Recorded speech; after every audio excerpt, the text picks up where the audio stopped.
నిర్గమాకాండము 3వ అధ్యాయం 4వ వచనం.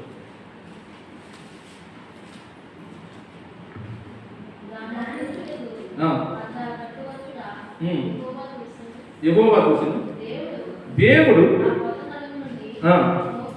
మోషే అని పిలిచెను. చాలండి. హల్లెలూయా.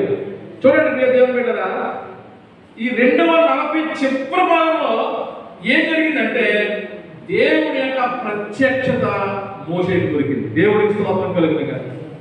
దేవుని యొక్క ప్రత్యక్షత మోషేకి దొరికింది. ఎందుకు దొరికింది? చూడండి, 240 చివరిలో దొరికింది ప్రత్యక్షత. 240 చివరిలో దొరికిందంటే ఈ 40 సంవత్సరాలు ఏం చేశాడు? 240 ఏం చేశాడు? అది చేస్తేనే ఆ ప్రత్యక్షత వస్తాం. దేవుడికి స్తోత్రం కలుగును గాక. ఏం చేశాడంటే మోషే ఈ 40 సంవత్సరం 240లో మౌనంగా ఉన్నాడండి. మౌనంగా ఉన్నాడు. ఎవరితో మాట్లాడలేదు. మౌనంగా ఉన్నాడు. వాదన లేదు, ప్రారంభం లేదు, వ్యర్థమైన మాటలు లేదు, వ్యర్థమైన ఉత్సాహం లేదు. మౌనంగా ఉన్నాడు. తర్వాత ఏకాంతంగా ఉన్నాడు. దేవుడికి స్తోత్రం కలుగును గాక. మౌనము ఏకాంతం ఎక్కడ ఉంటుందో అక్కడ దేవుడి యొక్క ఔన్నత్యము, సుగుణాలు, దేవుడి యొక్క కార్యాలు మనకు తెలుస్తాయి. దేవుడి యొక్క స్వరం మనకు కనబడుతుంది. సౌండ్ల దగ్గర, అడావడి దగ్గర, గొప్ప గొప్ప కార్యాలు డ్రమ్స్ వాయించే దగ్గర దొరకదు.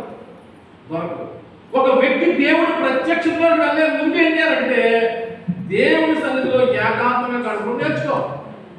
దేవుని సన్నిధిలో మౌనంగా ఉండడం నేర్చుకోవాలి కదా.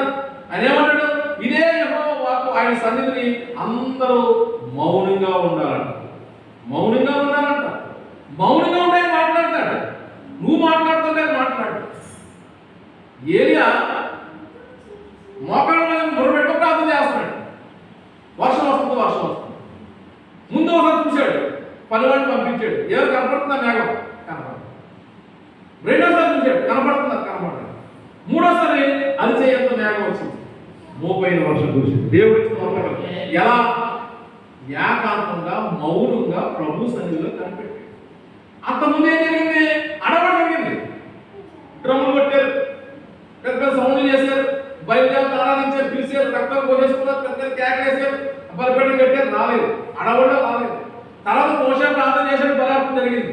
బలియార్పణ జరిగిన తర్వాత వర్షం కులాలి కదా. మరి వర్షం కులాలంటే అందరూ వెళ్ళిపోయారు.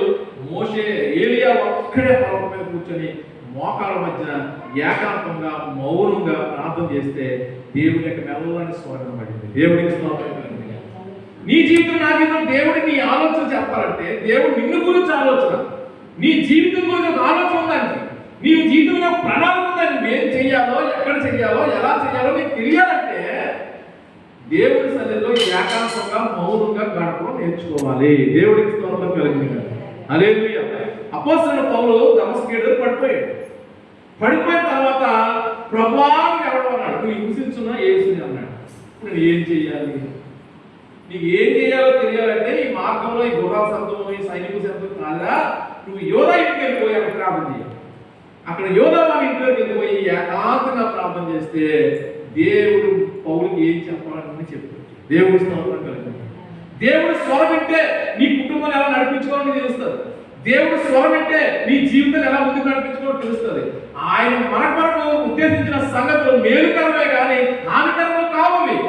ఆ మేలైనది నీకు కావాలంటే ప్రభు సన్నిధిలో ఈ ఏకాంతంగా గడిపే అనుభవం రావాలి. మౌనంగా ఆయన పాదాల దగ్గర గడిపే అనుభవం రావాలి. దేవుడికి స్తోత్రం కలుగును. హల్లెలూయా. ఈ 2 అనుభవాలు మనకు ఉన్నాయా? ఊరికినే ప్రత్యక్షిస్తే మోసేకి, ఊరికినే పొగలోకి వచ్చేసి మోషే పిలిచేసాడా? దానికి ముందు మోషే చేసిన పని ఏంటంటే ఏకాంతం, మౌనం. ఏకాంత మౌన ధ్యానం ఉండాలా. ప్రతి ఇంటిలో కూడా, ప్రతి వ్యక్తికి కూడా ఈ ఏకాంత ప్రాంతం దేవుడితో గడపాలా. మౌనంగా ఆయన స్వరాలు వినాలి. మనమే ఊరికే మాట్లాడకూడదు. ఆయన స్వరం ఇలాంటి మౌనంగా కనిపెట్టాలి. దేవుడికి స్తోత్రం కలుగును గాక. ఈ అనుభవం ఉన్న వాళ్ళు ఏం చేస్తారంటే దేవుడి యొక్క ప్రత్యక్షంలోకి వస్తారు. మూడోది ఏం